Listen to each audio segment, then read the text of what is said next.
Letta bis o elezioni anticipate? Scontro politico sempre più acceso dopo le dimissioni dei ministri e dei parlamentari del PDL. Il governo delle larghe intese precipita, maggioranza spaccata sulla questione IVA, ma per il Partito Democratico si tratta solo di un casus belli. Le ragioni della crisi sono note, spiegano, e sono i problemi personali di Silvio Berlusconi. Il governo cade per gli interessi personali di Berlusconi, credo che questo debba essere molto chiaro agli italiani e iniziative positive del governo come l'eliminazione dell'IMU sulla prima casa e evitare l'aumento dell'IVA vengono messe in discussione da questa scelta sciagurata. Nelle fila del PDL intanto non si nascondono i forti mal di pancia intestini tra chi appoggia la linea dura del Cavaliere e chi invece vorrebbe ancora un periodo di transizione per il bene del paese.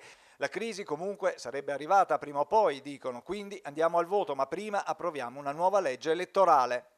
Però pensare che questo governo abbia una prospettiva di 5 anni significa che tutti e tre i partiti hanno mentito ai propri elettori. Io sono perché sia cambiata questa legge elettorale e poi si vada ad elezioni, perché andare ad elezioni con la stessa legge elettorale che ha portato a questo psicodramma significa rischiare di ripeterlo. Il momento della verità mercoledì, quando Letta si presenterà in Parlamento alla ricerca di una nuova maggioranza tra Partito Democratico, Scelta Civica, Senatori a vita e i voti che si potranno raccogliere dai dissidenti di Movimento 5 Stelle e PDL. Del resto il capo dello Stato Giorgio Napolitano era stato chiaro: alle urne solo se non ci sono alternative. Penso che faccia bene ad andare in Parlamento perché è lì dove si fanno i governi ed è lì che il PDL, dimettendo i parlamentari, non soltanto i ministri, ha portato la discussione. Letta va con un programma di chiarezza e ciascuno si deve assumere la responsabilità di dire se ritiene che in questo momento, in questo Paese,